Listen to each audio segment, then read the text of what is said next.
Welcome to Mornings with Ken Rosato. Today is Tuesday, April 21st, 2026. We will take your calls. 888-658-0234, 888-658-0234. To kick things off, our friend with the nice beard, whom we like to call Michele in Italian. But watch this when I press the screen. Watch. Isn't that amazing? It I worked. practiced that all night, Mike, all night. And if not for Pam being at the controls, it wouldn't have happened. That's a cool trick. You got to teach that one to me. Sometimes I click my buttons and it doesn't even move the maps here, but here we go. We start off this morning, and I just changed the batteries too. We've got plenty of warm weather on the way for the rest of this week, even though it is freezing right now up and down the East Coast. Look at these shades of purple. This is a freeze warning for the entire state of New Jersey, going all the way up into New England and right down the East Coast through the Mid-Atlantic, even down to the south. That light shade of blue into North Carolina. Those are some frost advisories. That's how cold it was overnight. Well, now that the warmer weather takes over today, our attention turns out west, where a big wet weather system moves onshore from San Francisco north, even headed down the Pacific coast. That will allow for lots of rain to fall out west as the coasts are cooler than inland. So there's this big heat bubble across the middle of the country, allowing most of the country to remain dry in the plains, but it's where you find yourself along the coast where it's actually cooler than average, and that shade of blue takes over right down to the shoreline.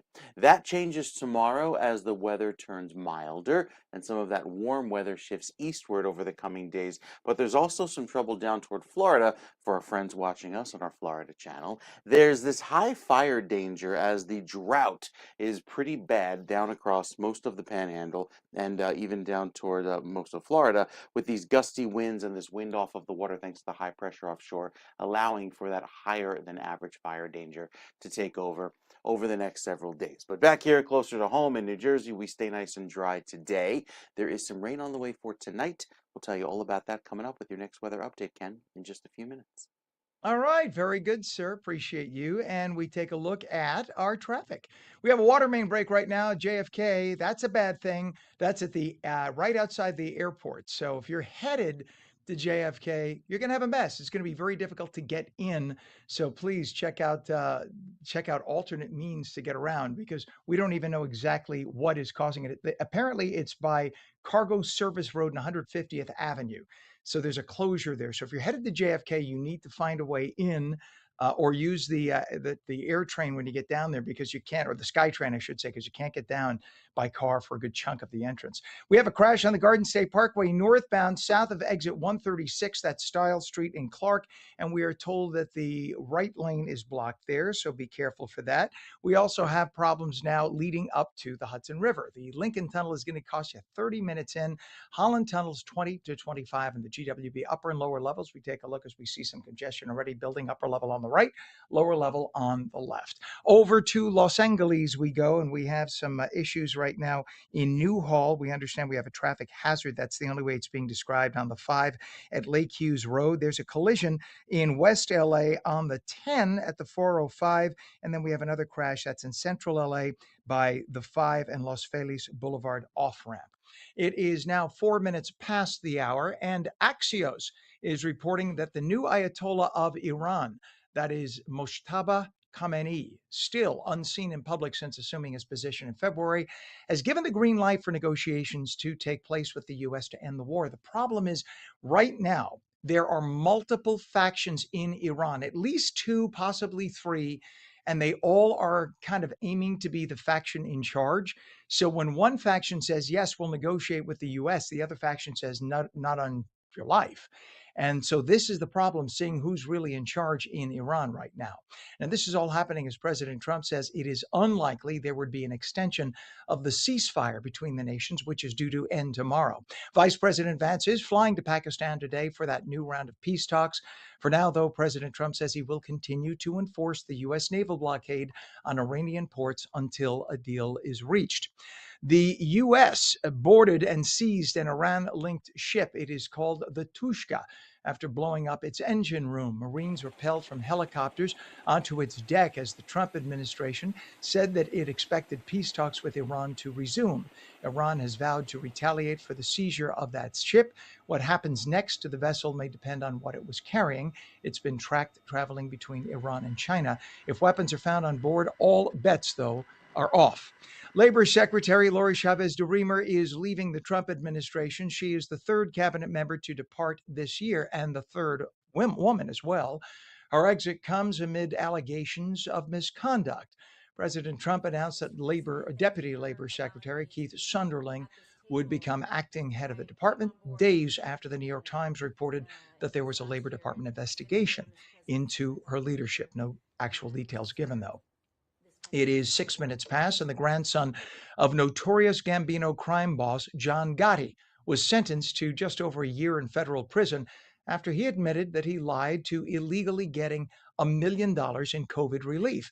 But Carmine Agnello, who was featured with his mother and brothers on the reality TV show Growing Up Gotti, walked out of federal court on Long Island yesterday, and he said he was pleased with his sentence. At first, Agnello tried to avoid prison time altogether, telling the judge that his mother, Victoria Gotti, needed a kidney transplant and that he was the donor. Apparently, that is the truth. Prosecutors wanted 3 years, but the judge said that she took into consideration the family situation. Prosecutors said Agnello took $1.1 million in disaster relief funds for his business that was already closed at the time, money that he allegedly then used to invest in cryptocurrency.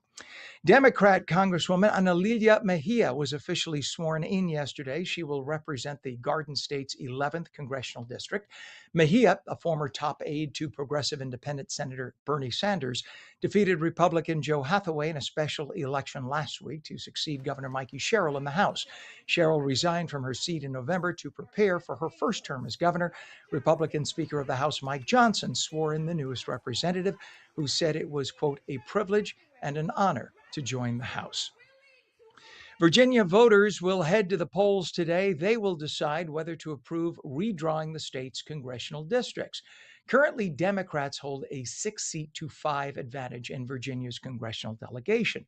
The new map they want to draw could give them a 10-seat-to-1 advantage in a state that's actually purple. It's neck and neck between Democrats and Republicans. President Trump got 46% of the vote, but yet what the Democrats who now control the state want is to basically eliminate any Republican power by only having one possible congressperson who would be a Republican. Everybody else would be a Democrat. Sounds a little New Jersey-esque. The move to redraw by Virginia state Democrats follows similar efforts by Republicans in Texas. Though in Texas, you could say they had a valid plan. I'm not just saying that. It's because in Texas, they had an influx of over 4 million new residents. That's why they decided to take a survey and redistrict. Many on the right argue the move would totally disenfranchise Republicans in the Commonwealth. Recent polls show the vote today could go either way. Almost half the people, though, have early voted, so we'll see what happens. But today's the vote we should know tonight. It is coming up on 9 minutes past. After nearly 15 years as Apple's CEO, Tim Cook is stepping down. He will be replaced by Apple's Senior Vice President, John Ternus. Cook will join Apple's board of directors, though, as executive chairman. He's not going off on the sunset. He became the CEO back in 2011, taking over from Apple co-founder and the face of Apple, Steve Jobs, who passed away 2 months after stepping aside. During his 15-year tenure, the company debuted new products like the Apple Watch and launched services such as Apple Music and Apple TV Plus. In fact, during his tenure, I think there were 9 or 10 new iPhones that came about while he was the CEO. Amazing. It is 9 minutes past, and sandwich chain Jersey Mike's, must say my favorite sandwich in New Jersey, said yesterday it has filed for an IPO. What is an IPO? Well, that transforms the company from a privately held company to a public one. That means you and I could buy stocks on a stock exchange. Not sure which stock exchange they'll be on yet, but that gives you the opportunity to own a piece of the company. The markets, by the way, are hot right now. The S&P 500 and the Nasdaq rallied to their third record close in a row on Friday, while the Dow marked its highest finish since late February. Jersey Mike's was founded down the shore in 1956 in Point Pleasant, so the term Jersey Mike's really does apply to them, the Cankro family. They operate more than 3,000 locations nationwide. A darn good sandwich. 10 minutes past the hour, Democrat Minnesota Congresswoman Ilhan Omar, who does not speak like that, said she is not a millionaire. She blamed a big accounting error after a financial congressional disclosure listed her assets at $30 million. A current amended filing now shows that Omar and her husband's assets are only $18,000. How do you make that kind of an accounting error? In fact, I think I wouldn't want you to be my representative because your math is that freaking bad. So she originally reported, this is her, by the way, the Congresswoman herself is the one responsible for filling out and submitting that form. You can say, oh, maybe somebody else filled it out for and made a mistake. Yeah, but ultimately, just like when you submit your tax return, if your accountant made the mistake, it's still on you. That's you signing your name. And it's the equivalent to a tax return. The form that she submitted to Congress said that her net worth, her total worth, not net worth, her gross worth, was $30 million. Now she's saying, whoopsie, that was a mistake, big mistake. We don't know how that happened. It's only 18,000. So the question is, where was the mistake and when? The discrepancy had already drawn scrutiny from House Republicans who asked how she entered Congress in 2019. At the time, she listed her assets as zero, and a few years later, she was worth 30 million. They still want to know how that happened, and now they want to know how she went from 30 million to basically zero again. We'll see what happens. I'm sure there'll be a lot of questions to be asked. And FBI Director Kash Patel has confirmed the FBI is investigating the 11 scientists who have either died or been reported missing, attracting much speculation. Officials have not confirmed a link among the recent cases, though the White House said last week that it would look into any possible connections. Some lawmakers called for a closer examination of the cases, which range from the disappearance of a retired Air Force general to the killing of a leading astrophysicist. Many of these people had nuclear secrets, so it really would behoove our nation to find out what happened. We're coming up on 13 minutes past the hour. When we return, tomorrow is Earth Day, the greenest states in America, and where New Jersey, California, and Florida stack up. Meteorologist Mike Favetta will return with your full forecast. When do we get a warm-up for spring? And we'll take calls at 888-658-0234. You're watching Mornings with Ken Rosato, now live on the East Coast and the West Coast, even live in Florida at onfla.com. We'll be back in 2 minutes. Don't go away.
Welcome back to Mornings with Ken Rosato for your Tuesday live in New Jersey and New York. Now we welcome Los Angeles. 15 minutes past the hour, taking calls at 888-658-0234.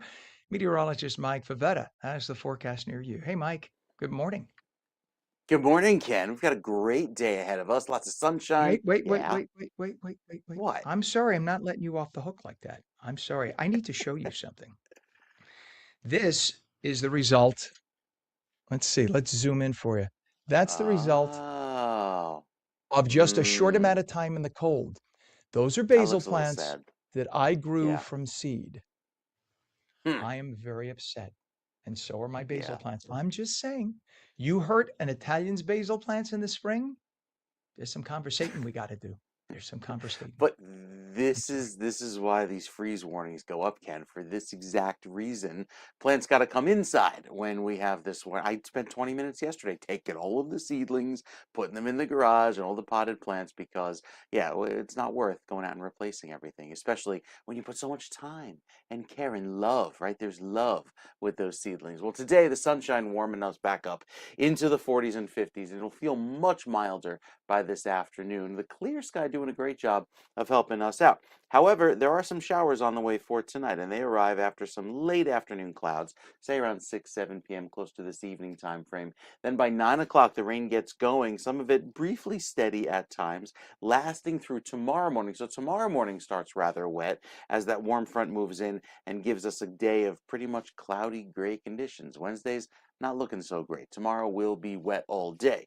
Then, as we warm things up on Thursday, we start off nice and dry with the sunshine and bring back loads of clear sky through the afternoon, and that will help us warm up nicely before a little shower gets us early Friday morning. And then we have the wet weather on tap for the weekend. So it's a pretty soggy forecast going forward after the dry, cool weather today. Hour by hour, we'll take you through the Northeast, showing most of those clouds exiting by Thursday. So we get, after today, one dry day this week because it's right back to the showers on Friday. Saturday is wet throughout the afternoon, and Sunday will likely have some clearing later on in the morning. So it might be a little cloudy early on in the morning, but we gradually see the clear sky take over by the afternoon. And as far as the temperature, it takes its time to warm things up. We are exiting, we see the cold exit there to the east, and then we eventually bring things back to milder temperatures by the time we get into next week time frame. So it'll be cool upcoming after a little bit of a milder day tomorrow, and especially on Thursday, where highs climbed into the upper 60s and low 70s.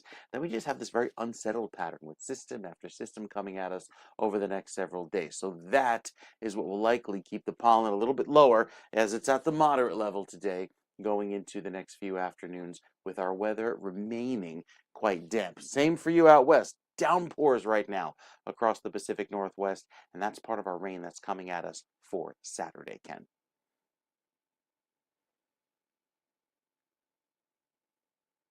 All right, Mike. Thank you very much, sir. We appreciate you. It is a chilly morning, as Mike was saying, 34 degrees in northern New Jersey. We have 31 degrees right now in Trenton. It is 32 degrees right now in Cape May and 30 degrees in Vineland. We take a look at some traffic. Check out the Garden State Parkway right now.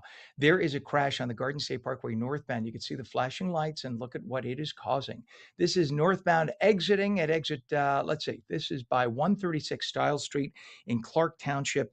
And right now that's causing about a 2 mile delay.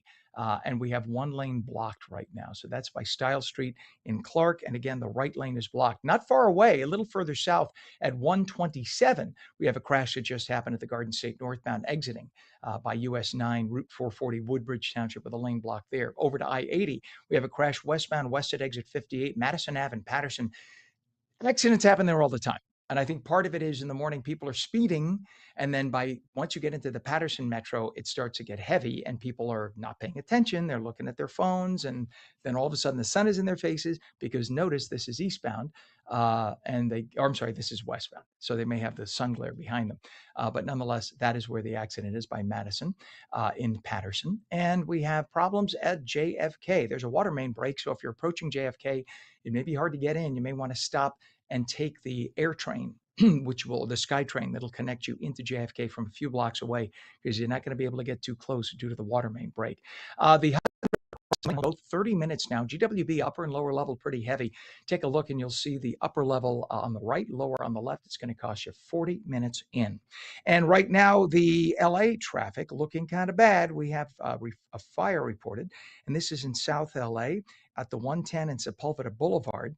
We also have a traffic collision, and this is in West LA on the 10 at the 405, and a traffic collision again, and this is in Central LA at the 5 and Los Feliz Boulevard off ramp. So a lot of problems around the area, and we just want to make you aware that this is not going to be getting any easier anytime soon, because usually on a sun glary morning, this is what happens. So, Pam, I'm going to go to the NJHOF voting, which is coming up in 2 blocks. That's where we're going to pick up from. So voting for the New Jersey Hall of Fame, by the way, the class of 2026. And listen, I just want to let you know that, just because I've lived in New Jersey half my life and owned homes in New Jersey, and just because I've been the most watched TV news anchor in the United States for a morning show on any TV station ever in history, doesn't mean that you could nominate me. I'm just saying, but just want to put it out there for the Hall of Fame folks. But the Hall of Fame class of 2026 is now open to the public, so you get to have your input. The Hall introduced 60 nominees across 6 categories. Garden Staters can vote for 2 people for each category. The voting ends May 5th, which happens to be the day after my birthday. The final inductees announced in June, the 18th annual induction ceremony taking place in the fall at American Dream. Now, the way you cast your vote, go to votehalloffame.com. Vote Hall of Fame, that's all one word, votehalloffame.com, and you could cast your vote. Again, 2 per category of the 6 categories. Icons Michael B. Jordan and SZA are 2 notable names on the ballot in the performing arts and entertainment category. New Jersey comedian, famous, if you're of an age, my age or older, you'll know this person. If you're younger, you won't. Uncle Floyd Vivino, he was known as Uncle Floyd. He was on, I think, Channel 68. He used to do a comedy show every day. Kind of a goofy, old-fashioned comedy show, but when I was a kid, that was a big deal. Uncle Floyd Vivino died this past year. He's also on the list. Former Giants wide receiver, Super Bowl champ Victor Cruz, very nice man, very generous man. He's listed in the sports category, as is baseball player Don Newcomb. Jack Hughes of the New Jersey Devils, also on the ballot. Now, Jack is the guy that scored the game-winning goal in the U.S. gold medal Olympics hockey win over Canada.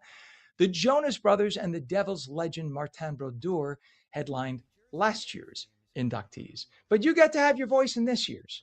So we'd love to see if who wins on that one. Keep your fingers crossed. Kane University hosted the Garden State Garden City Flag Football Classic this past weekend. It brought together teams from Pennsylvania, Connecticut, even Montana. Mike Black has the story.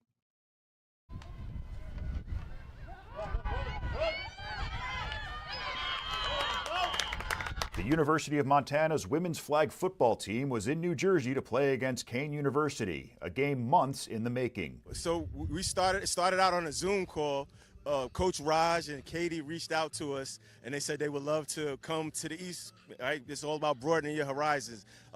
So when we started talking about it, I had no idea it would come to fruition this fast. So I'm thinking 2027, 2028. This is where all the media is. This is where the hubbub is. The ECAC is the largest conference for flag football for women in the country, and why not be part of something that is, quickly gaining attention and notoriety and love from a financial and a community level. Through this whole adding of women's flag football, we've just been really focused on and learning about how to grow the game. And so when, a team reached out from a different region, it was very exciting and new and fresh, and Montana was willing to come. And so it was a great partnership from the beginning. This is a part of a nationwide effort to put women's flag football all over the map.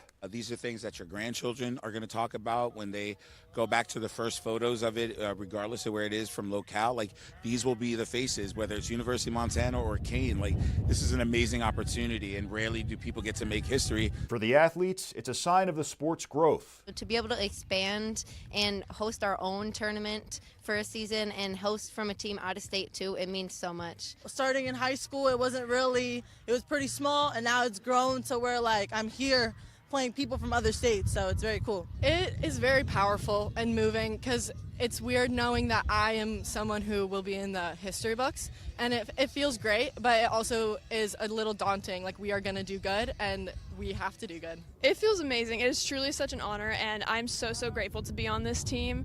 I'm really happy that it's growing in colleges a lot more, especially because it's going to be on Olympic level now. It's just a big honor. And for future players, it's inspirational. I feel like it means a lot because they are basically like an idol to us. So like since we are like the younger generations, we look up to them a lot.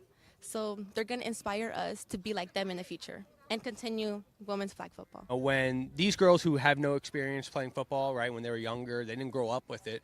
So the fact that they want to learn and watch and play the game, and even that means coming here on the weekends, right? Like, you gotta kind of have to capture that passion and kind of develop it further because they're eager to learn and they want to play. We know that there's 69,000 high school young ladies now that have fallen in love with flag football, and we know that this is part of the future. So we want individuals to either watch on New Jersey and see these games being streamed and saying, hey, I want to go to Kane one day and I want to play flag football, or Kane is a cornerstone of what women's flag football is all about in its conception. And that's really what it's about, making sure that we serve as a space that young ladies can continue to follow their passion. The Cougars beat the Grizzlies 34-14. The teams meet up again next year in Montana. For On New Jersey, I'm Mike Black. All right, Mike, we appreciate that. And creativity and inclusion take center stage in South Jersey this weekend as the Tri-State Ability Art Show returns for the 6th year at the Yale, that is an acronym, Y-A-L-E, not the university, the Yale School Performing Arts Center. The annual showcase runs Friday night and Saturday and will feature hundreds of works created by students with disabilities from across New Jersey, Pennsylvania, and Delaware, highlighting the talents of young artists with autism and other special needs. The show will also introduce a special collaboration with the Michael Palomini Foundation, honoring the late Brooklyn street artist Bast.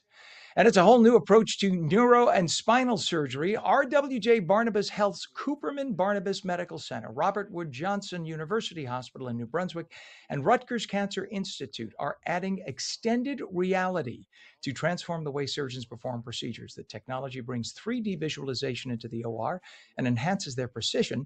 Doctors would be able to see the body in real time in enhanced 3D to see exactly what they need to do before they do it. Coming up on 28 minutes past the hour. And when we come back, we have, in fact, a whole treat for you. And we're going to have Mike on, who's going to tell us when we're going to get a warm-up. We'll be back in 2 minutes.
very good morning. Welcome back to Mornings with Ken Rosato. It is now 30 minutes past the hour, and it's good to have you back. We are going to check in with our friend meteorologist Mike Favetta to find out not only why it's so chilly in the Northeast, but even in the Southwest. It's only in the low 50s in LA right now, Mike. And Mother Nature, see, I guess it's a fine line we walk. You want to say Mm, we're pissed off, but you don't want to tell Mother okay, Nature we're pissed off because I don't know if you're old sure. enough to remember the was it butter or margarine commercial when the old line was, "It's not nice to fool Mother Nature," and then of course lightning comes down and people die. So we don't want that, but we have to get the message across that we're a little tired of this. We are a little tired of this, yeah. Going from the 90s last week to record cold overnight. And yes, like you had mentioned, there is some cold weather even moving in across Southern California right now. So both coasts dealing with this abnormal chill with the clear sky last night. We were setting up for a dry overnight, but it's all of that clear, calm, still air that allowed temperatures to dip down so quickly. So out to the West Coast we go, where there have been some showers overnight, especially across most of the northern part of the coast, and especially towards San Francisco and up there in Northern California. But it's this front that provides the cooling effect of some showers throughout today. So while it's cold right now across LA, it gets even chillier with that rain through this afternoon, right through the lunch hour into this evening. Those light showers with those cool Pacific breezes coming in even through the city. As far as the rest of the week, it starts to dry out as this high pressure begins to build in, and that will allow for some clearing out west and bring back some of that warmth that you'd expect down in LA. But again, the clouds come back for Friday and even into the weekend looks to be pretty gray as a lot of that snow works its way up in the mountains in the Sierra. So for the rest of the day, even though it's a little bit clear right now, there will be some showers moving in across the West Coast, keeping the West Coast rather cool, just like it is here in New Jersey with all of that chilly weather that remains through this afternoon. So it'll be dry today across New Jersey and most of the East Coast for that matter, but plan on some of that cool weather returning tonight with some showers as the wet weather takes over into tonight and tomorrow. The futurecast showing a lot of those rains beginning later on tonight, lasting through tomorrow morning. And then as we fast forward into Friday, another round of rain comes at us for the start of the weekend. Saturday stays cloudy, but Sunday starts to clear out. So I think we salvage, Ken, the second half of the weekend. And that's some great news because that should keep us dry into the first part of next week. Aha. All right. Fingers crossed, sir. Thank you very much. We have 34 degrees northern New Jersey, 31 degrees in Trenton, and it's 52 degrees in Southern California. Pretty chilly there as well. We look at traffic in the region, and what we have is a crash right now on the Garden State Parkway. And this is exiting at exit 127 by Route 440 Woodbridge. The lane is blocked, and look at the delays being caused there. Just about 9 miles up, we had a further, or an earlier, I should say, accident at exit 136. All lanes are now open there. Pam, our director, said that the flashing lights are gone. I could see they just said all lanes are open, but there are some residual delays there as well. Over to Route 17, we have a disabled vehicle northbound south of Century Road in Paramus, right lane of 3 lanes closed. Turnpike, we have an outer roadway crash northbound north of interchange 13 in Elizabeth. The right shoulder is blocked there, and you could see the delays being caused on the turnpike. Never, never welcoming that. We go to the Hudson River crossings. Lincoln and Holland are both 30 minutes across. The GWB upper and lower levels a solid 40. Upper level on the right, lower level on the left. And you can see that on our video right there. There you go. Upper level right, lower level left. To California we go. We have a report of a fire, and this is in West Valley at the 101 and Vineland Avenue off ramp. There's another fire reported now in central LA at the 101 and Lakersham Boulevard. We have a traffic collision, and this is in West LA at the 10 where the 405 meets that, and another collision on the 5 at Los Feliz Boulevard off ramp. That's in central LA. There's an organization that's redefining how business leaders connect, collaborate, and celebrate success. Womeninbusiness.org has spent more than 25 years bringing together women leaders. And now, for the first time in New Jersey, they're hosting the 22nd Northeast Grand Business Salon at the Claridge Hotel in Atlantic City on Friday and Saturday, May 1st and 2nd. The organization's founder and president, Toby Nadler, is here to talk about it. We say good morning to you, Toby.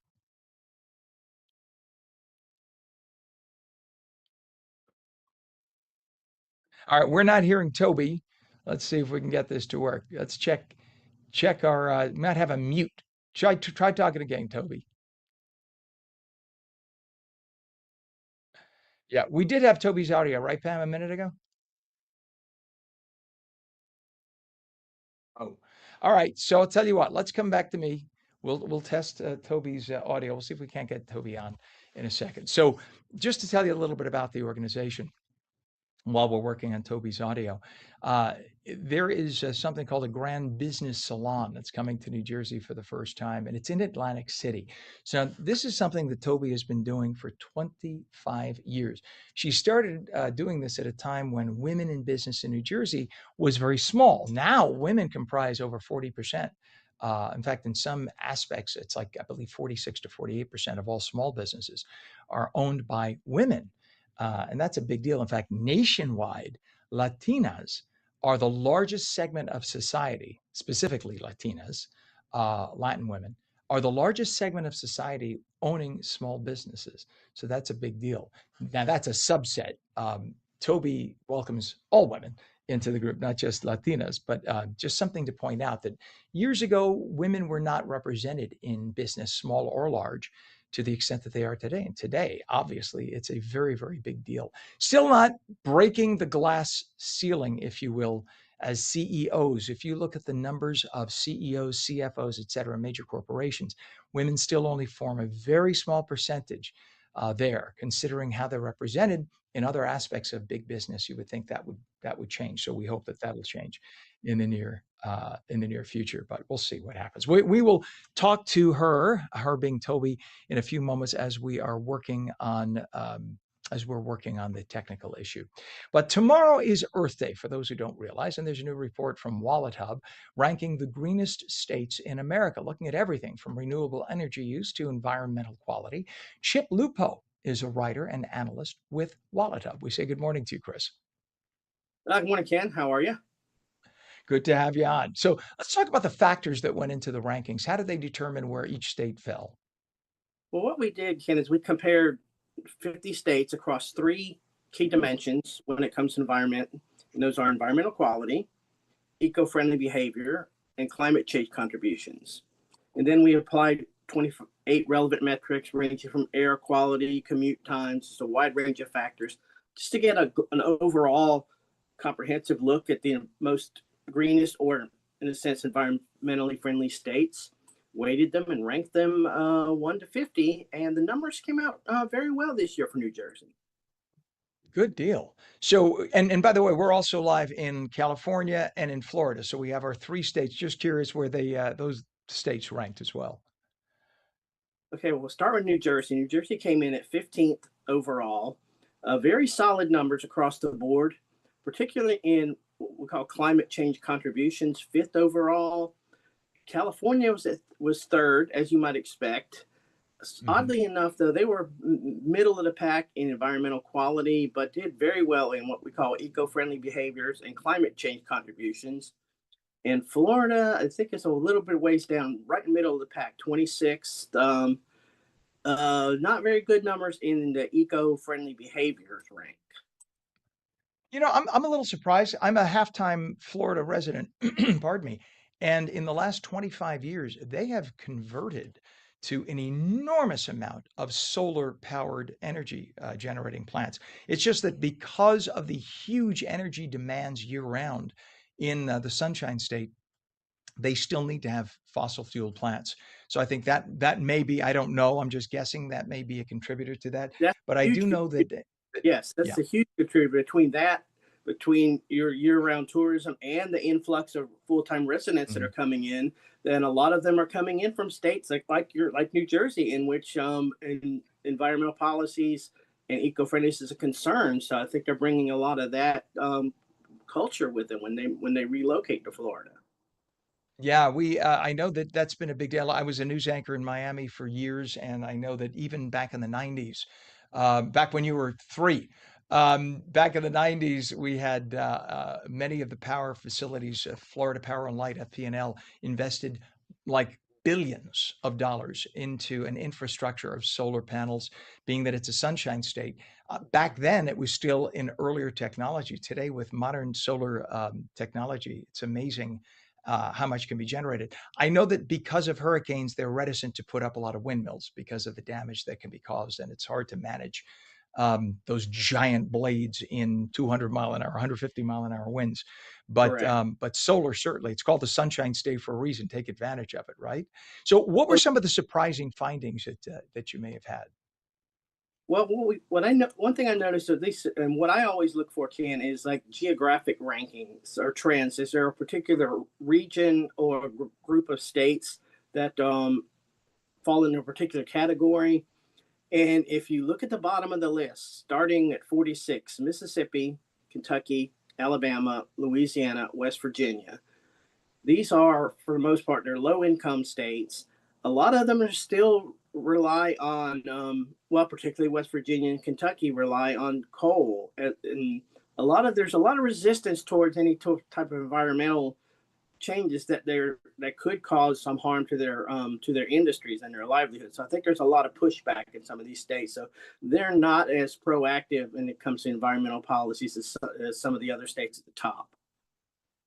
How is Wallet Hub ranking states that are using, and I put it in air quotes, cleaner fossil fuels such as natural gas and or in this case it's not fossil but nuclear, which I know a lot of states, because of the huge demand that many of the giant networks are now requiring, the memory storage facilities and the AI facilities are requiring huge amounts of energy. How are many of them impacting those numbers now because of nuclear?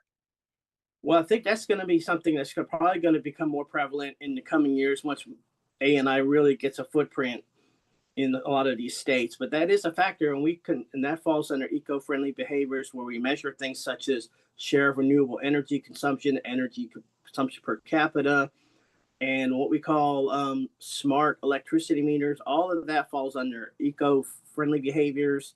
New Jersey is right there, well above average in that respect. But I think you're going to see those numbers taking upward or downward depending on the state once the push toward these data centers becomes more and more of an issue. Gotcha. Chip, what's a website so we could read more about this? It's log on to wallethub.com and check out our greenest states in 2026. Chip Lupo, writer and analyst with Wallet Hub. Thanks for coming on. My And we're pleasure, coming Ken. back in Make it two. a great day. You bet, you too. We'll be back in two.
Very good morning. Welcome back to Mornings with Ken Rosato. It is 45 minutes past the hour. Chilly in the Northeast and in the Southwest. Meteorologist Mike Favetta.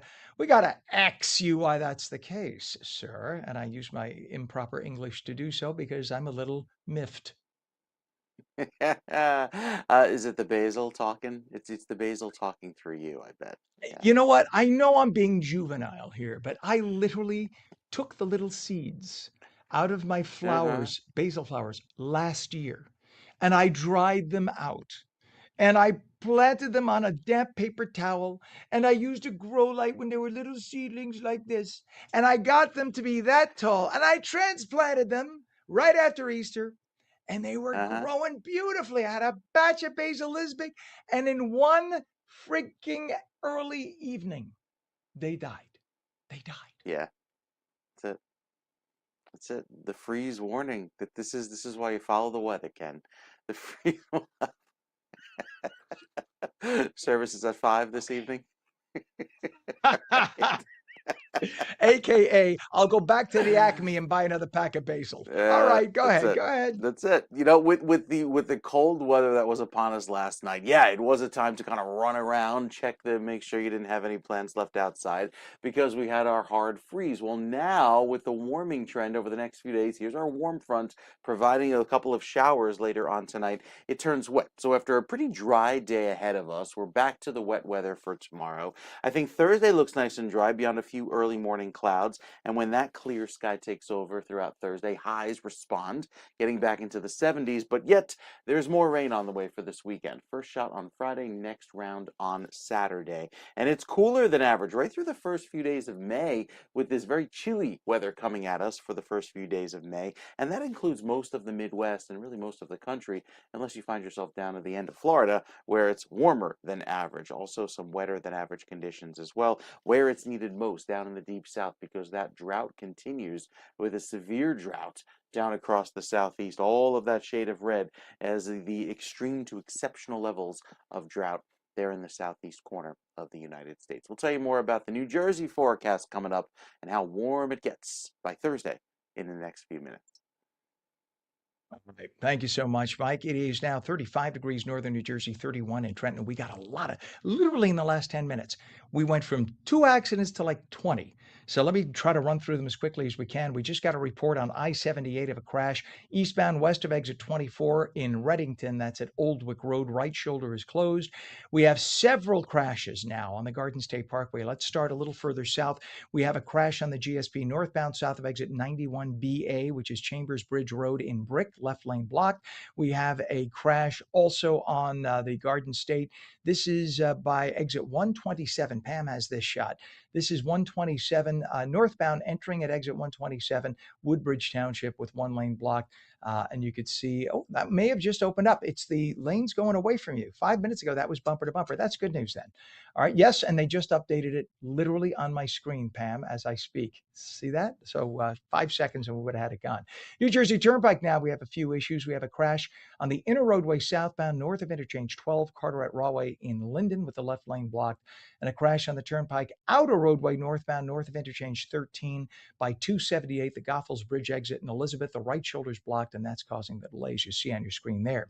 The Lincoln Tunnel, now we have issues. We have a problem with a disabled bus at the Lincoln Tunnel eastbound. I'm sorry, the right lane is blocked. So let's look at the 495 approach to the Lincoln Tunnel, see how that's going, because that should be a little bit heavy right now. If we can say, yeah, there you go.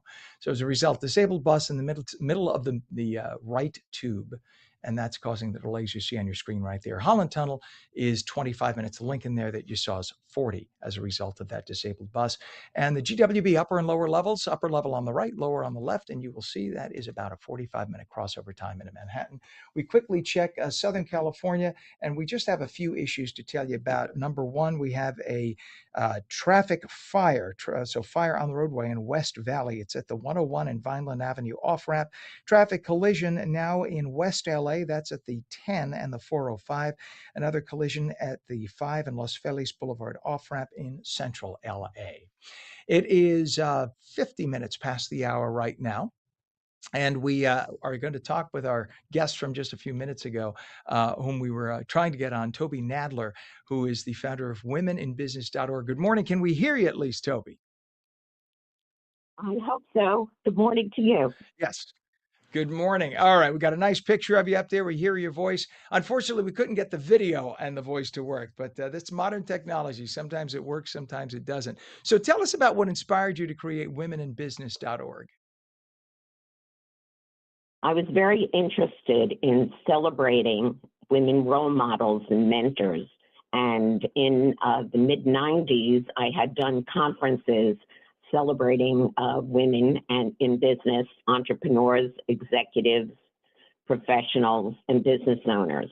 And when I came back from Rhode Island to New York, I was looking for a different type of paradigm, how to be interesting, combine business and pleasure with the point. And I decided the business salon model was the greatest way to go. And that's where I was inspired by fantastic women that I've met through the years.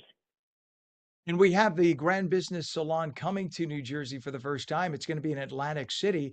Talk about how it's unique compared to some of the previous salons this year. Well, this is unique. It's the first Grand Business Salon being held in New Jersey. And I'm looking forward to meeting more professionals and business owners and entrepreneurs and executives at the salon. It's different because we're going to be on Saturday, May 2nd from 9 a.m. to 1 p.m. We're going to be on the celebrity theater stage, which is exciting. It's like a Broadway stage, and we have people coming in from all over Florida, Georgia, New York, Connecticut, Pennsylvania to join our participants in New Jersey to be a part of this Grand Business Salon. And let me ask how these gatherings are business and pleasure with a point. That intrigued me when I read that. Talk about that. Well, we always have dessert at our Grand Business Salons. Some of the women think that that's the point, and I've got them at the word dessert. But that's an important part of our salon because it puts a smile on people's faces. We go badgeless and unafraid. And so people are connecting with you face to face. They're not predetermining who you are. And that's exciting. The pleasure point, well, we have different opportunities. In fact, we have something called wine painting, where we don't drink the wine, but the wine is in the paint. Also, on Friday night, we're known for our talk walks. And this year, which is brand new, we're having a talk walk. It's called the Full Flower Moon, which is very unusual for May. And we're going up to the rooftop of the Claridge, and hopefully the weather will cooperate and we'll see that full moon. So we're able to connect in a pleasurable way. It's exciting. There are different opportunities. We have special guests that are interesting, informative, that are taking their time. They're all keynoters, but there's no keynote address. So it's interactive and pleasurable at the same time. Toby, are men allowed to be part of this too, or is this strictly for women? Oh, we have men coming because they want to meet these exciting, outstanding women in business.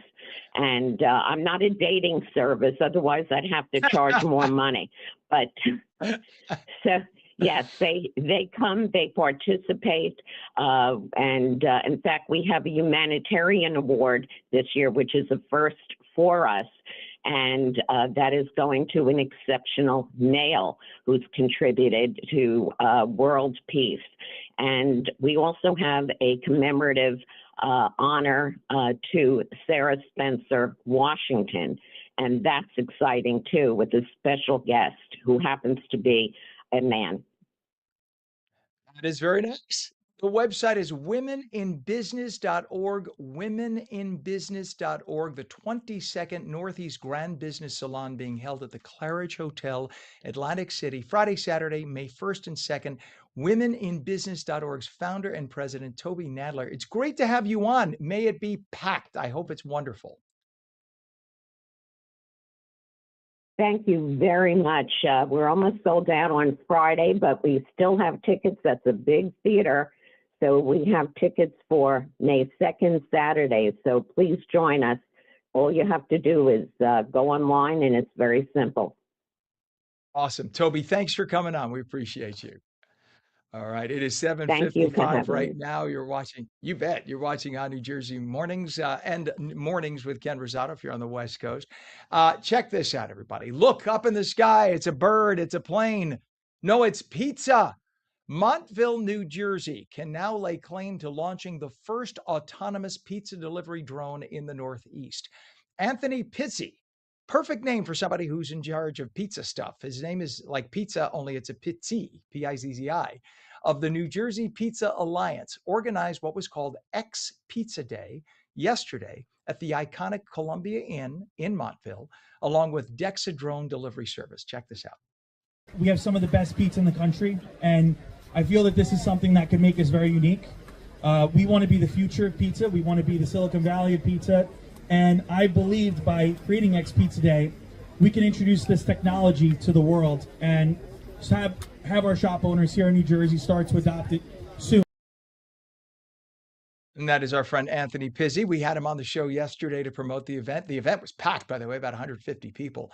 The drone flew 3 miles at a height of 400 feet before reaching its destination in just a couple of minutes. It was all about featuring futuristic technology, including a pizza bot that greeted people and served fresh pizza to the public, a machine that automatically assembled pizzas to order ready right to the oven. So it comes out of the machine, they just plop it in an oven for a minute and it's done. A delivery cart that navigates roads to bring hot pizza door to door, even a Tesla Cybertruck. The truck can be programmed to deliver pizza without a driver and can be used as a power source to operate a pizza oven so pizza makers can go and literally have a portable pizza kitchen. Columbia Inn partner Fabio Antonio Arbolez was the consummate host as automated pizza maker cubes, gelato making machines, and burger trucks surrounded the crowds. New Jersey truly is now the pizza capital of America. Riding a will is probably the last thing a person wants to do, but it's one of the most essential things that everyone should do. In Monmouth County, court employees have come up with an interesting way to encourage people to sit down and do the deed, so to say. It's called the I'm Just a Will initiative. They've created an activity book to make writing a will more approachable. They've also included a social media campaign that will feature weekly tips. And it was a horrific prom last Friday at Morris Animal Inn, where pups took center stage for a one-of-a-kind puppy prom with a purpose. The luxury pet resort transformed into a furry forest ball, complete with tiaras, tuxes, and plenty of tail wags. Dogs strutted their stuff in formal wear, posed for prom photos, and enjoyed music, spa treatments, and special dog-friendly treats throughout the day. But the event had a meaningful mission. Attendees were encouraged to donate prom dresses and accessories to support Project Self-Sufficiently, helping provide formal wear to humans, to young women in need, so they can experience their own prom night.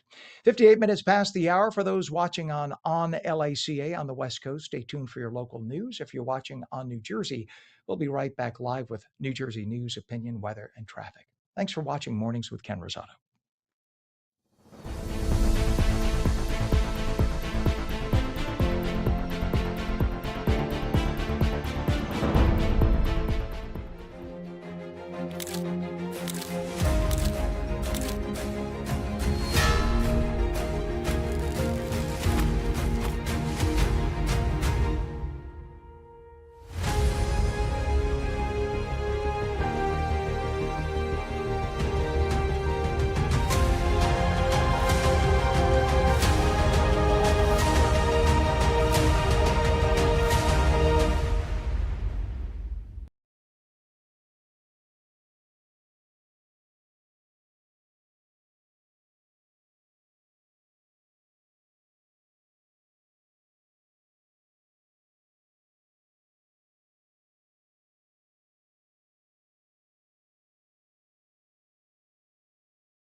Good morning. It's 8:01, Tuesday, April 21st, 2026. Welcome back to On New Jersey Mornings. I'm Ken Rosato, taking calls at 888-658-0234.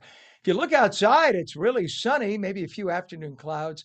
Highs, though, only making it to the low to mid 50s. Meteorologist Mike Favetta joins us now with the Garden State forecast. And Mike, it really is nippy out there this morning. Yeah, and yesterday was deceptive. You looked outside and went, "Oh, it looks beautiful. Blue sky, the flowers are blooming, green on the trees."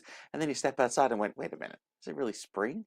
This is the cold that we've contended with overnight. So the freeze warning remains in place through the next 58 minutes, right through 9 a.m. So got to keep those outdoor plants inside until that time, and then you can finally bring them back out, where we'll be above the freezing mark. 28 degrees right now over in Sussex, 34 toward Toms River, some of the cooler spots. Long Branch has warmed up to 40, but it'll stay chilly throughout today, running about 5 degrees cooler than this time yesterday. So yes, in fact, this morning it is cooler than yesterday. A little bit of a northerly breeze clearing out the clouds, so we're dry and sunny today, but the highs will only warm into the 40s, and it'll feel quite chilly even through this afternoon. There's our high getting up into the 40s, maybe making it to 50 over by Toms River. And then some rain moves in later on this evening into tonight for a wet overnight. A damp start to the day tomorrow. Tomorrow evening clears out, but it's pretty much cloudy for the rest of the afternoon on Wednesday. Thursday looks nice and dry with that warm southwesterly wind and temperatures warming into the 70s statewide, especially down toward the Philly suburbs, right by Camden, 75 degrees. So a lovely day ahead for Thursday. Friday, you see some more rain come in, and with that wet weather starting off a damp weekend, it stays wet all throughout Saturday. Look at those showers taking over by Saturday morning and remains wet throughout the day. But I think Sunday sees a little bit of clearing, especially later on in the morning. Sunday's looking a little bit brighter. As far as the rest of this week, plan on rain and clouds all day tomorrow, but Thursday is back to the sunshine and 70s, and then Friday sees some rain by the afternoon. We'll tell you more about that weekend forecast coming up, Ken, with your next weather update. All right, sir. Thank you very much. Appreciate it. 3 minutes past the hour right now. We do have some crashes to talk about. A lot of it is just sun glare. It usually happens when you have a bright, sunny morning like this, easterly sun, and that causes incidents. So right now, let's go to the New Jersey Turnpike. We have a crash on the Turnpike Outer Roadway northbound, just north of Interchange 13, which is by the Goethals Bridge exit, Elizabeth. The right shoulder blocked, and that's causing the massive delays you see right across the two bands. A lot of traffic there. We have another issue on the Turnpike, and this is a crash on the Turnpike Inner Roadway southbound north of Interchange 12 by Carteret Rawway in Linden. The left lane is blocked through there. We have problems with your Hudson River crossings right now, making your way to the Lincoln Tunnel. Pam, if you do have the Columbia Avenue cam, we could show that. If not, it's okay. This is, oh, thank you, Pam, is so quick. That is the approach to the 495, which takes you into the Lincoln Tunnel. That's about a mile before the mouth of the Lincoln right there, and you can see bumper-to-bumper traffic. So it's going to cost you 35 to 40 in via the Lincoln. It's 25 to 30 still as you're making your way on 139 from the Turnpike into the Holland Tunnel. GWB upper and lower levels heavy but moving. It's about 40 to 45 minutes in. Upper level on the right side of your screen, which we'll show you now, and the lower level is on the left. Either way is going to cost you 40 to 45 minutes in. It is 8:05 right now, and New Jersey's political landscape is ever evolving. Last week, Progressive Democrat Analilia Mejia secured a win in the state's 11th congressional district special election to replace the seat that was left empty when Mikey Sherrill was elected to be governor of the Garden State. She was sworn into office yesterday. To discuss what this means for New Jersey, the Democratic Party, and the nation is former New Jersey State Assemblyman Attorney John Wisniewski, a good friend of ours. We say good morning to you, John. Good morning. How are you? I'm great, thank you. Cold. We got to get on Mike's case. A little too cold for Yeah. us, my friend. We need spring. Got to get spring. Spring So was now- last week. We're back to winter. Exactly. We had our spring. Now like it. So it wasn't too long ago that the 11th congressional district was represented by Rodney Frelinghuysen, a Republican who served 12 terms. Then Congresswoman Mikey Sherrill kind of shook things up, but she was a very middle of the road Democrat, right? Who had the military background. She had a lot that Republicans would say, I could get behind a woman like this. She's a great person to vote for. And she won. She won strongly, and she won 3 terms. Now you have somebody who is quite different in the political spectrum. Somebody who is quite the politically savvy individual. She was former national political director for Senator Bernie Sanders. She knows her stuff clearly. But yet a Mejia 20 years ago would have never been elected, you would say, in a congressional district 11. What does this say for the district and the state? Well, I think that district, every district undergoes demographic changes. People move. One of the hallmarks of American society is that we are a very mobile society. And in that district, you see people moving out from the traditional urban core into those suburban areas, which explains why Mikey Sherrill was able to take that seat when it had largely been held by Republicans for generations before. And now we see the transition to Anna Lilia as the congresswoman from that district. And I think it is a trend that Democratic leaders need to take into account. The generation that I belong to, the generation that Mikey Sherrill belongs to, is different than the generation that's coming up. My daughters, who are in their late 20s and early 30s, and they embrace much more of what Anna Lilia stands for than they do of what Mikey stood for in that district. And I think, as I said, Democratic leaders need to take that into account in thinking about the future of the party. Yeah. Do you think that many may have kind of held back on the beliefs and thought we have to be a little more middle of the road, but yet you have somebody who put it all out, said, "Look, this is what I stand for. Take me or leave me." And clearly, I mean, 60% said, "Yeah, we're taking you." So I mean, this wasn't a win. This was a trouncing. Well, it was a trouncing, but also let's not lose sight of the fact that Anna Lilia benefited from a multi-candidate field. Had it been a head-on head, it might have been a different outcome. But what it does show is that there is strength behind the ideas that Anna Lilia talking about, that Senator Sanders has been talking about, which is one of the reasons why back in the day when Bernie Sanders was running for president the first time, I was a New Jersey state chair because I thought that for many Democrats, the people who aren't necessarily rank and file committee men and women, but people who identify themselves as Democrats, they don't want their party to be Republican light. They want their party to be Democratic, traditional Democratic values. And I think that's more in the direction that Anna Lilia is heading in than other people that would perhaps want to paint a more cautious, a more conservative view of how the Democratic Party should behave. And John, what do you think Anna Lilia's election means to the regional districts around her? We have the midterms coming up. Do you think that this will, does she sort of shattered the ceiling of people who thought, let me just couch it a little bit. Now people may feel a little bit more free to be quite honest and say, hey, this is what I stand for. Just be honest and vote for these issues.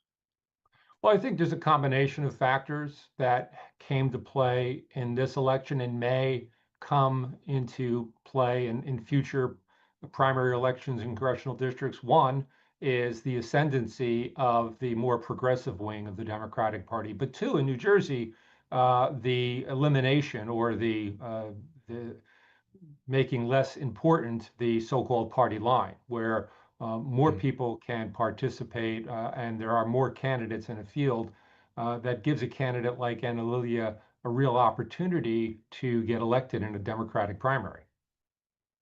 The one thing, though, that, and I'm sure this may concern you, the one thing that really concerned me when looking at the numbers of the people who actually showed up to vote, and I understand this was a special election, I get it. But normally, if you look around the country when there are special congressional elections, usually 10 to 25% of those eligible to vote will come out and vote.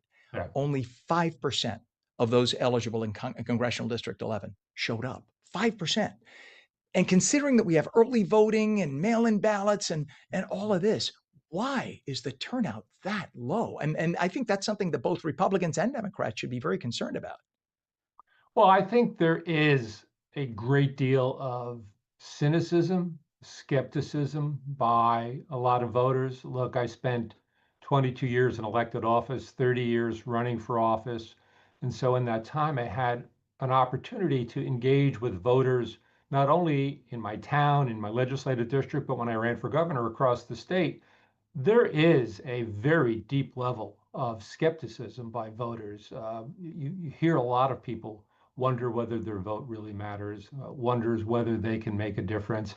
I think it's incumbent on everybody who holds elected office, regardless of political affiliation, to resoundingly kind of disabuse their constituents, the voters they meet, about that thinking that it is important for everybody to participate, but people tend to not because they feel that maybe it just doesn't matter. They've got so many other things to do. So we have to change that mindset.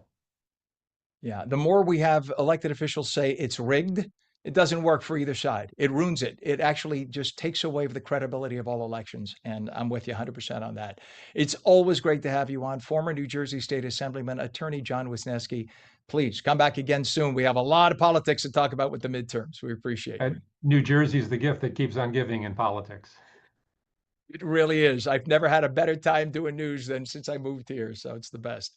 Thank you, John. Have a great day. Thank you. You bet. He's great. It is coming up on 8:13. Mostly sunny today. A few afternoon clouds, highs mid-50s. Meteorologist Mike Favetta returns with a full Garden State forecast. And then we will take your calls at 888-658-0234. You're watching On New Jersey Mornings. Don't go away.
Welcome back to On New Jersey Mornings. I'm Ken Rosato. It is 8:15. We'll take your calls at 888-658-0234. 888-658-0234.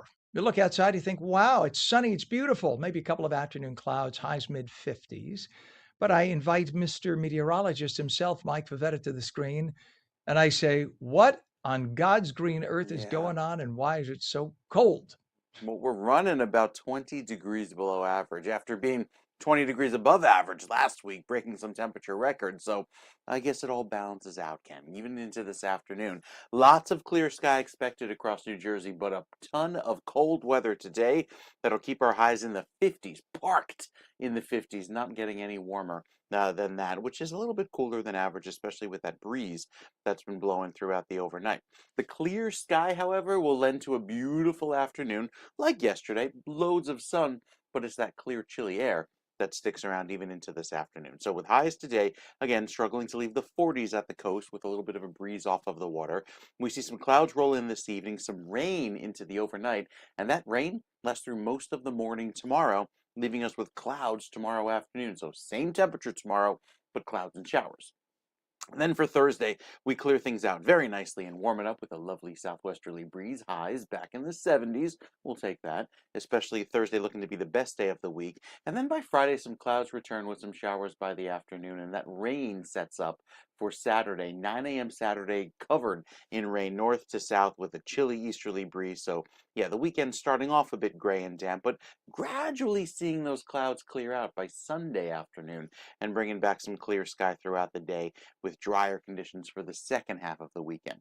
It doesn't really warm up though, it still stays cool, but I think by Monday and Tuesday, as the weather turns a little bit warmer, we stay a little bit drier into the beginning of the week before some more rain comes at us by the end of next week. So it's still a wet pattern ahead, specifically with this weekend, starting off wet and then transitioning dry with highs staying in the 50s, Ken. All right, Mike, thank you very much, sir. Appreciate it. It is 17 minutes past the hour, 39 degrees northern New Jersey, 35 Trenton.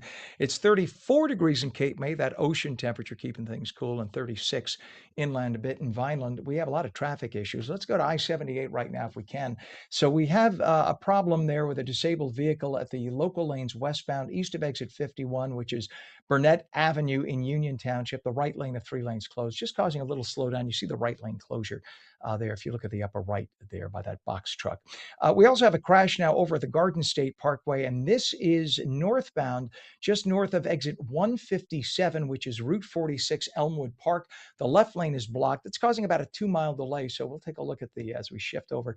It's hard to tell. We had a wider shot a minute ago. It's just before where those cars at the top of the screen meet up. That it's all was beginning. But anyway, I'm sure we'll have another camera shot where it builds up a little bit. A little further south, 91BA on the Garden State Parkway. There's a crash just south of that exit, actually. Chambers Bridge Road in Brick Township with the left lane blocked. The Hudson River crossings, we go over to the 495 cam at Columbia Avenue, Pam, if we could.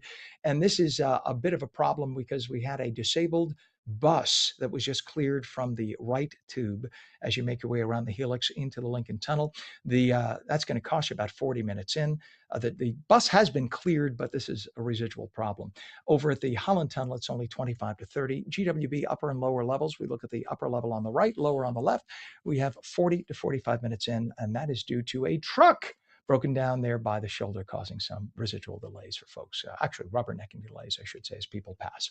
It is 19 minutes past the hour, and usually people who look for a luxury home have a choice between a mansion that might be located off the beaten trail and maybe a bit overwhelming to live in and manage, or a really cool condo that's in a perfect location, but it may not offer enough space.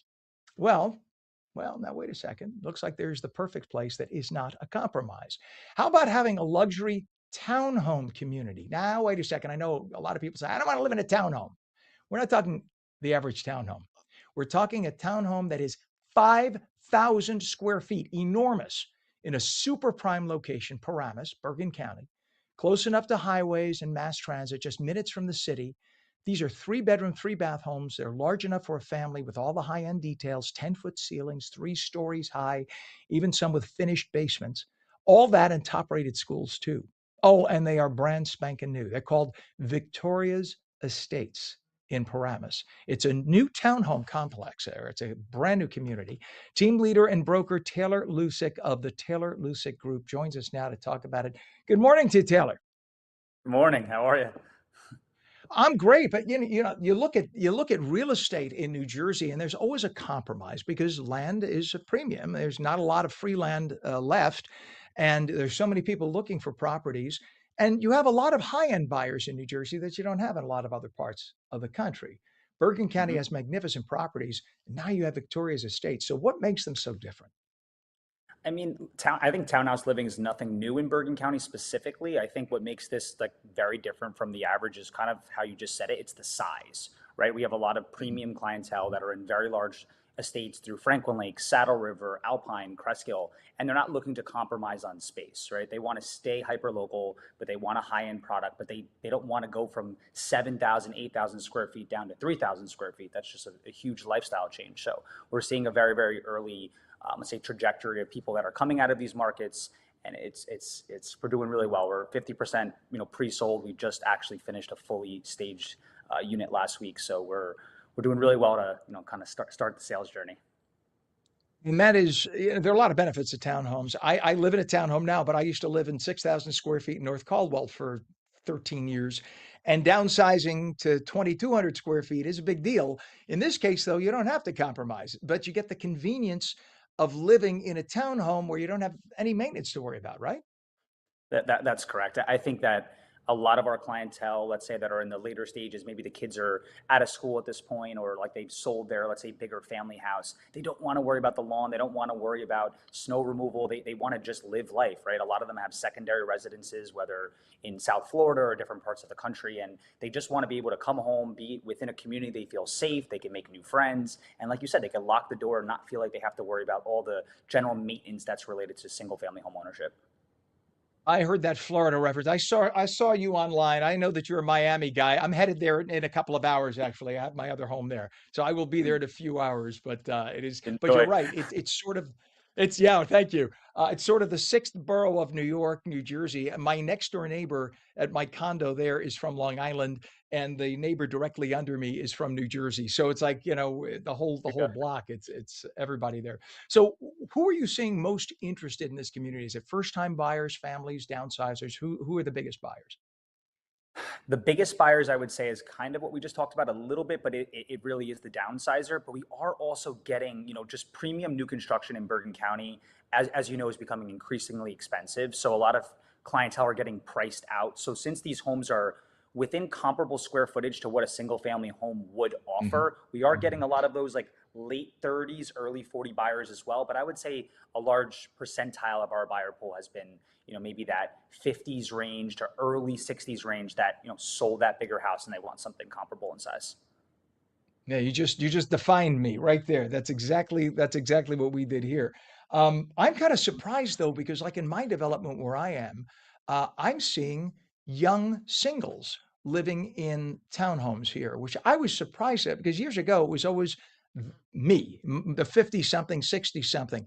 But are you seeing that as well? Are you seeing the people who just don't want to maintain a house but want the feel of the big living that you'd get in a beautiful luxury townhome like there? I would say it's a mix. I mean, I've had the privilege of, in Bergen County at least, probably being the number one broker in relation to new construction townhouse sales. So we've brokered everything from 2,800 square feet now up to 5,000 square feet of, let's say, like townhouse living, that very like lateral living.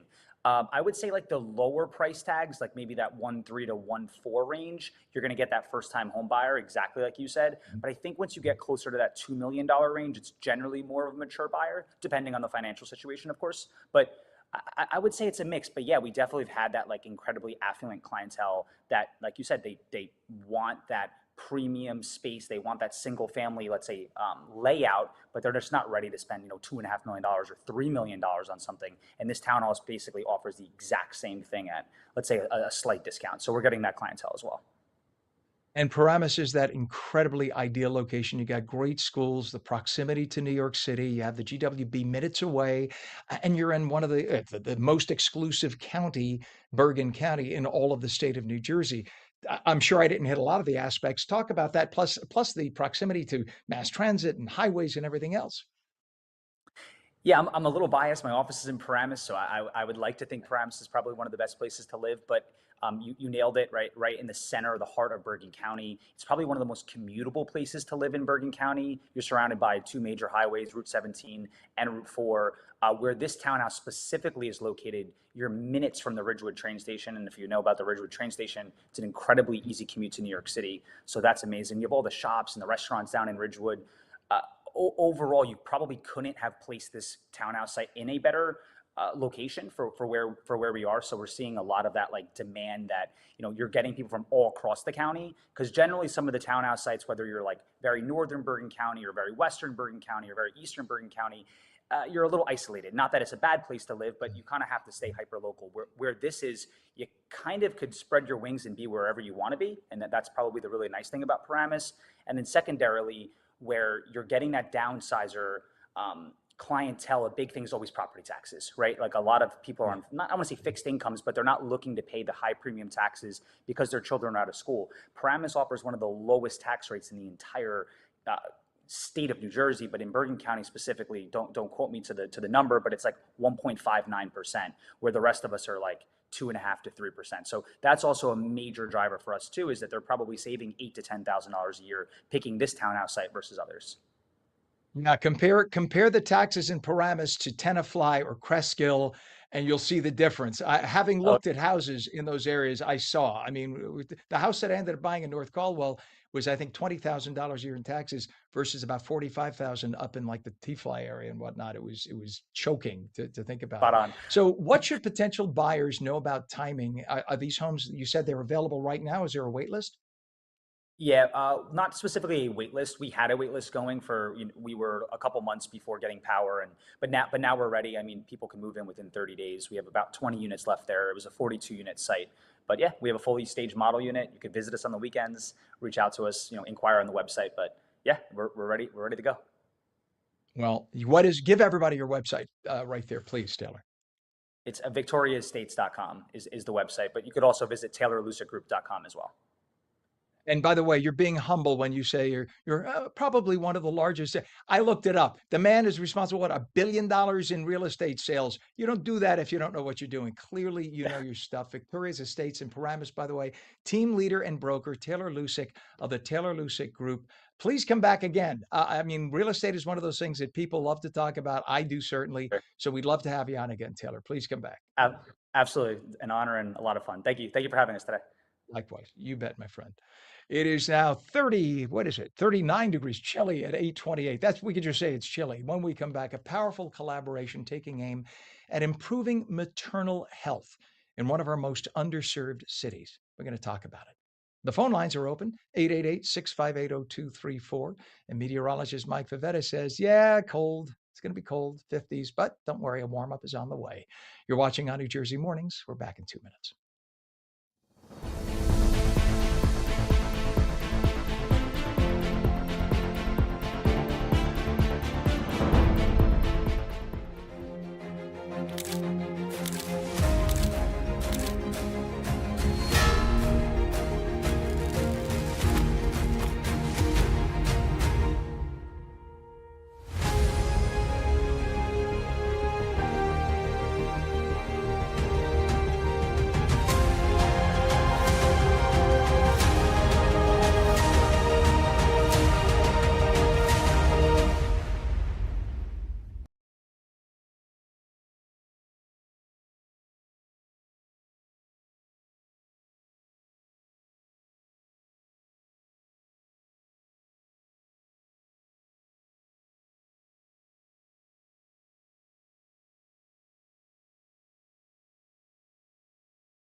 Good morning. It's Tuesday, April 21st, 2026, 38 degrees at 8:30. I'm Ken Rosato. Welcome back to On New Jersey Mornings. Mostly sunny today, a few afternoon clouds. Highs, low to mid 50s. Yeah, I don't know. Is that normal? Meteorologist Mike Favetta will call him in. Call him in. Call him to the table. Low to mid 50s. Are we? But this is. I mean, what upper 50s would be about normal for now, right? Upper 50s, yes, for the end of April is considered average. However, with so much heat last week, everybody thought, winter's behind us. We're breaking temperature records. It's in the 90s. This is you all. Yeah, I know. Yeah, I was really trying, tried this close to put the plants in the ground and thought, they always say first week of May, and last night was a perfect reason why. So yes, RIP to the basil plants, Ken. We've got some very warm weather on the way that arrives by Thursday, but as far as today, even though the sky is clear, it's going to stay chilly, and with temperatures even making it to the mid 50s throughout this afternoon along the shore. Inland, not even seeing that much of a warm up, low 50s for you. Plan on a plentiful amount of pollen to return today, back up to the moderate level, and then I think knocked back down again with the rain that comes in later on tonight and tomorrow. So average high, we should actually make it into the 60s this time of year. So a little bit below average going into the end of April rather. But with the sunrise nice and early now, approaching 6 a.m., sunset approaching 8 p.m. Yeah, it lets you know that summer right around the corner, right? We're getting there slowly but surely, even though we had a little bit of a minor setback last night. As far as the rain returning, we have a big chance of rain for tomorrow and then again on Saturday. But notice, rain chances go down by Sunday and Monday. So I think the weekend rain is kind of just limited to Saturday and then maybe spilling over into early Sunday morning. But beyond that, we should stay nice and dry for the second half of the weekend. Rain totals should be up to about a half an inch with our next round that comes in later on tonight into tomorrow and then lasts throughout the tomorrow morning. But I think Friday brings another round of rain, and the more significant rain really happens throughout Friday night into Saturday.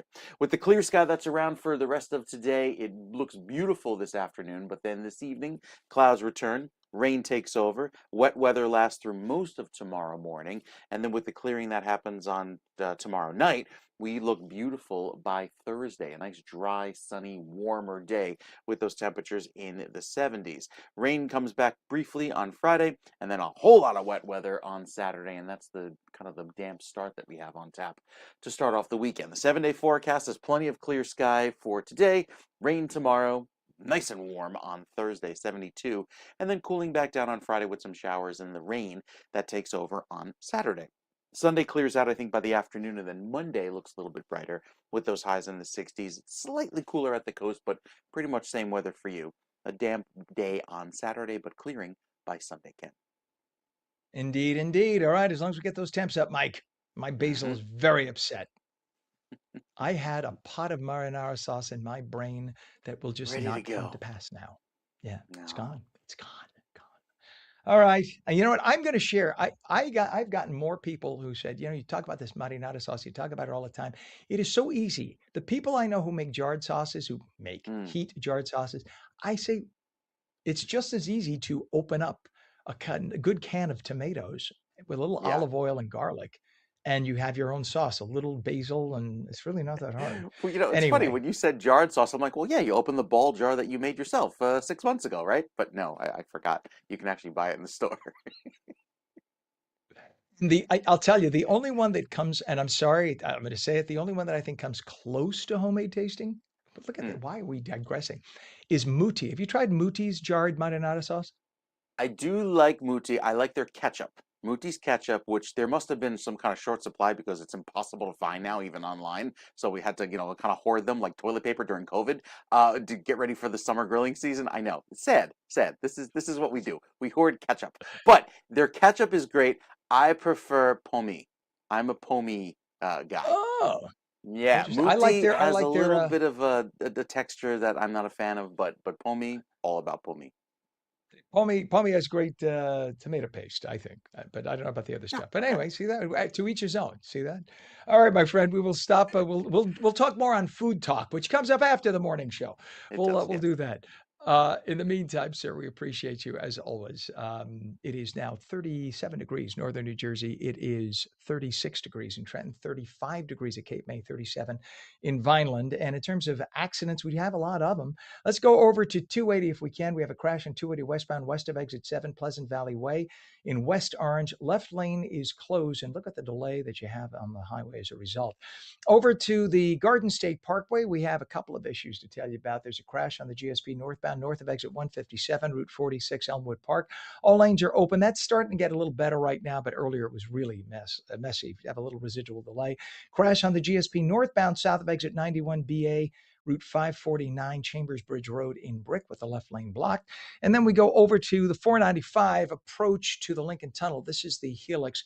As you make your way to the Lincoln, that's going to cost you about 40 minutes in. This is all due to an earlier incident where we had a stalled bus in the middle of the right tube, causing those delays. The bus has been moved, but the damage is done.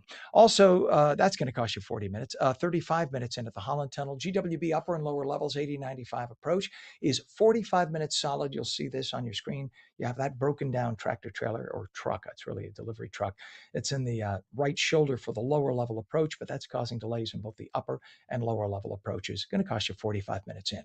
837, there is a collaboration intended on improving maternal health in New Jersey. The Quest Diagnostics Foundation is partnering with St. Joseph's Health Coalition of Passaic County, and Hackensack Meridian School of Medicine to support families in Paterson through the Quest for Community Wellness Initiative to expand access to services for more than 300 mothers as infant mortality rates are on the rise.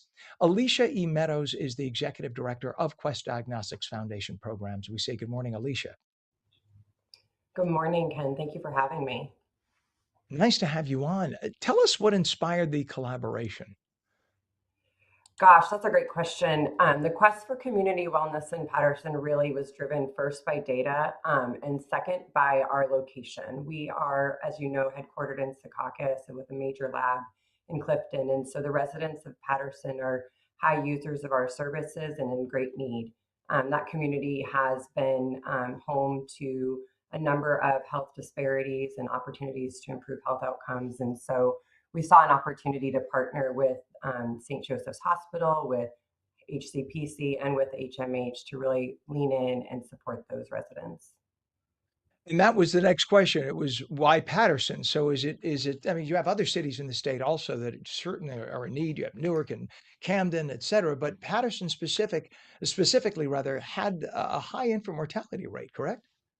Correct. And the work in Paterson, and maybe this is your next question too, is really focused on reassessing and building a better maternal health care workforce. We do that through provision of doulas and community health workers and working with the medical students who then engage families directly.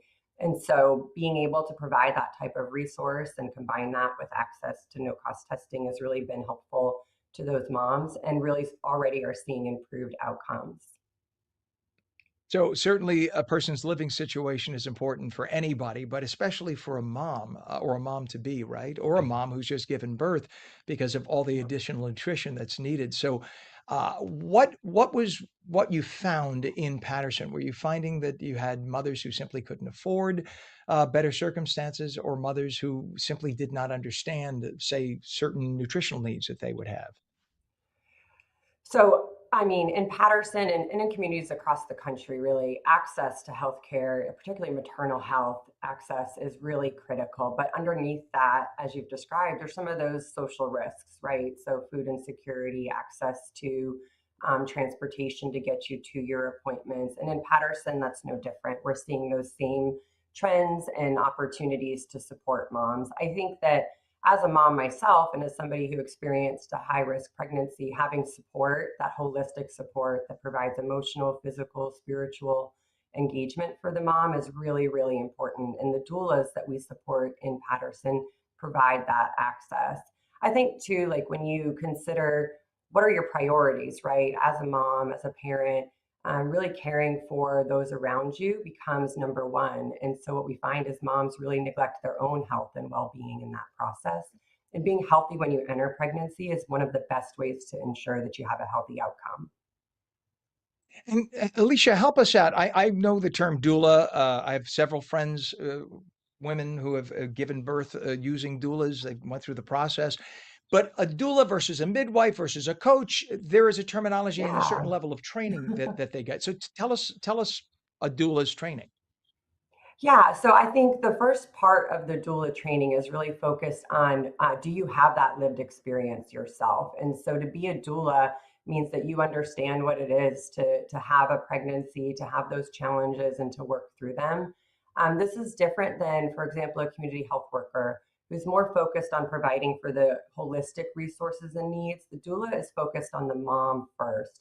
And when you get into the prenatal and postpartum space, a lot of attention, and rightly so, is focused on that newborn and their health. And oftentimes the mom is left to try to kind of figure things out on her own. The doula doesn't just stop their work once the baby is born. They're there in that postpartum period. They're there to support mom and to make sure she's getting that care as well. And again, a midwife, OB-GYN, those folks are obviously very important to the care team and very important to mom's health too. But their focus is on the physical health and well-being, whereas the doula takes all of those components into consideration. I love it. And when you're going through all that a woman goes through with pregnancy and the pain and the backaches and the blood pressure and the on and on and on, to have somebody who's been there or who can talk you through it is just priceless, I would imagine. And medical students are part of the program. How does that help? Yes, yes. So I think we're looking at so 300 moms in Patterson have benefited from the doula workforce and the support there. But then in addition to that, we have students who are really leaning into how they should be providing care. And so what that does is take us upstream, right? So our collaborative looks at the direct care service from the doula. It looks at the community resiliency and the resources provided by Health Coalition of Passaic County. But these students will change the way care is delivered in Patterson because they're working directly with families, directly with moms and their children, whether they're expecting or already here, and really learning how to deliver that culturally competent care that is different for residents who struggle with some of those other risks that we talked about earlier on. And Alicia, what's a website for more information about this? You can check us out at questdiagnostics.com and just search for our foundation. We have lots of information about all of our grantees in action there. And then, of course, on our social media handles. That reminds me, I need to go get a blood test right now. So I'll probably be headed to my local Quest Diagnostics in about an hour. I've been fasting, no coffee today. I'm dying. Alicia Oh, no, we'd Meadows, love to see you. Thank you. I go to Quest all the time. They know me at my local Quest. So Alicia E. Meadows, Love it. Executive Director of Quest Diagnostics Foundation Programs. We appreciate you and we appreciate this program. It's fantastic. Thank you for coming on this morning. Thank you so much. You bet. It is now a chilly 35 degrees, 8:43. When we come back, property taxes remaining one of the biggest financial burdens for many New Jersey residents, especially older adults trying to stay in their homes. We'll talk with our friends from AARP New Jersey about that and more. We're back in 2.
Welcome back to On New Jersey Mornings, 846. Ken Rosato here, taking calls at 888-658-0234. We bring in our friend meteorologist Mike Favetta to tell us when this chilly weather is going to end. Well, we get another round later on today because it's only in the 50s today, Ken. Tomorrow, rain with 50s, but there is some milder weather on the way by Thursday. We're back in the 70s. We need the rain, however, that comes on in later on tonight into tomorrow because look at places like in Monmouth County, Long Branch, a 1 to 2 inch rainfall deficit just in the last 30 days. And we didn't really enter the spring very wet. It was on the drier side. So that's why most of New Jersey is back to being moderately dry with that tan shade, just this stripe here across northern New Jersey, staying dry. Well, throughout this afternoon, we remain clear with blue skies, but again, temperatures running about 10 degrees below average. And with that cooler feel lasting into this afternoon, we get more rain through the end of the month into the first week of May. This is also going to be cooler than average through the first week of May. So plan on a cooler feel, even though we get a day here or there that's a little milder, which will be the case on Thursday with a high of 72. And even Friday starts off very mild.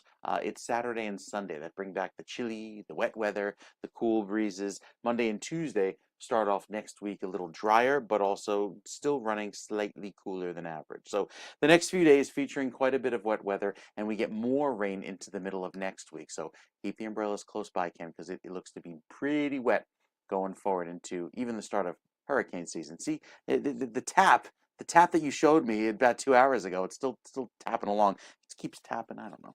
Now we got this Jersey City skyline. Tap. Love it. I'm headed on a plane for the Southern Command in just a couple of hours. So I'll let you deal with the rain. Although I don't know what South Florida weather has been or is like. I'll have to check that out, or maybe you could let me know what I'm flying into. Not to mention I'm flying on Spirit, so who knows what's going to happen. Let's just hope it's still a company by the time I land. I hope. I'm praying for them. Anyway. All right, Mike, thank you very much, sir. It is 40 degrees right now in northern New Jersey, 35 in Trenton.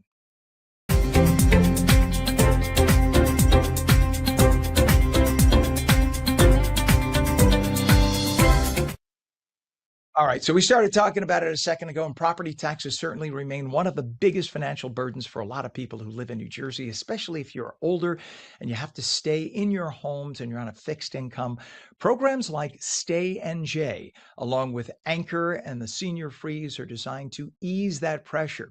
But understanding how they work and who benefits can be very confusing. AARP has been advocating for stronger, more accessible relief and for policies that truly meet the needs of residents. And joining us now to break it all down, Katie Squires, Associate State Director of Advocacy at AARP, and Robert Rashkes, who is an AARP advocacy volunteer who has experienced this issue firsthand. Thank you both for being here this morning. Thank you. Thanks, Ken. You bet. Katie, what property tax relief programs are currently available in New Jersey, and how do they work together for residents?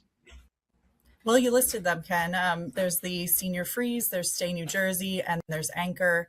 And what a great recent change that happened was making it a consolidated application so that people just have to fill out one application. It's the blue book that folks get in the mail, and the rest of the information is figured out for them. Yeah, and talk about the impact that programs like Stay NJ have and what kind of relief homeowners can realistically expect. Because for a lot of folks on fixed income, even if it's a few $1,000s, it could make or break whether they can stay in New Jersey in retirement. Absolutely. And we are hearing that in the surveys we've run. We're hearing that from people as young as pre-retirement, 50 to 64, that they're making decisions whether they're going to be able to stay in the state or not based on property taxes. About 50% of the people we surveyed said they seriously consider leaving New Jersey. And of those people, 80% said property taxes were a driving factor. So the thousands of dollars do add up. If you're on a fixed income, $1,000 coming your way makes a huge difference, especially with property tax bills averaging north of $10,000. And as Robert will talk about, in other communities, it's well above that 10,000 figure. And you're looking at states like Florida right now that have no state income tax, and they're talking about abolishing their property tax. So if you're on a fixed income, how does New Jersey compete against something like that? And Robert, on a personal level, what does property tax relief mean to you and your ability to stay in your home right here in the beautiful Garden State? Well, it's very important because last year we had a property tax revaluation in West Orange, and the new average property tax bill is $16,000 per person. My taxes went up $3,000, and we had to pay the $3,000 increase in the last 2 quarters of the year. So all of a sudden, I have it's like sticker shock, and luckily at that point, I start getting checks from my uh, from the blue booklet I filed last year, and that made the difference from depleting my checking account. Oh, I mean, and it's not like you're on a fixed income at this point. You're retired, you budget, and it's like they think that you're supposed to just get this money from the sky. You recently wrote an op-ed about Stay NJ, Robert. What Yes. message were you hoping you could send to lawmakers and the public about this? Well, well, the importance of keeping the promise. We're counting on the money that we wanted. We're looking to make sure that it's a promise, and we're relying on it because people are worried. People are scared. We at the township council meeting the other night, we heard a report of a senior in West Orange whose taxes went up $6,000 with the revaluation, and that person is working 3 jobs and is hanging on by a thread just to stay in West Orange. So it's very concerning. Everybody's asking, "Where's the blue books?" And the West Orange Senior Services Department. They hold seminars bringing in the state treasury people, and it's very well attended. Everybody shows up because they need that property tax relief to stay here. And all you want to do is enjoy your retirement. You shouldn't have to be stressing like this. Katie, talk about some of the biggest challenges that residents are facing when they try to access these programs. Well, I think there's still a lack of awareness. We have been having some regular telephone town halls with the Treasury, and when we survey the callers, many of them still haven't heard of at least one of the three programs. So one of the benefits of all the programs being on one application is it's a natural way for people to hear about it. But we need to make sure that these programs continue. So every year, it's something that we at AARP are fighting for to make sure that relief is there for them. And thank God for AARP for that. I full disclosure, I've been a member of AARP for 13 years. I love it and all that it offers. Just saying it, putting it out there. It's one of the best bargains out there for joining a group that really helps a lot. And Katie, as lawmakers work through the state budget, what should they be prioritizing when it comes to property tax relief? We want to make sure that the promise for Stay New Jersey is maintained. We want to make sure that relief, especially the full $6,500 benefit, is there, and that the program is maintained. People are counting on this money. The state budget timeline is very different than our household timeline. We typically don't budget middle of the year to middle of the year. We typically budget January to December. And so as folks are making their budgets for the year and they're trying to plan things out and they see these checks come in from Stay New Jersey and see what they're able to do, what they're able to stop putting off, for instance, what they're able to, medicines that they're able to purchase, food, higher groceries that they have to pay for, utilities, you name it. This is such a huge relief for folks. And so they want to be able to be sure that they can count on it. All right. And Robert, from your perspective, and you kind of touched on it a little bit already, what are residents most concerned about right now when it comes to rising property taxes? How are we going to pay for it? And can we stay in our homes and our communities that we love? And West Orange is an age-friendly community, and I want to be able to stay here and age in New Jersey.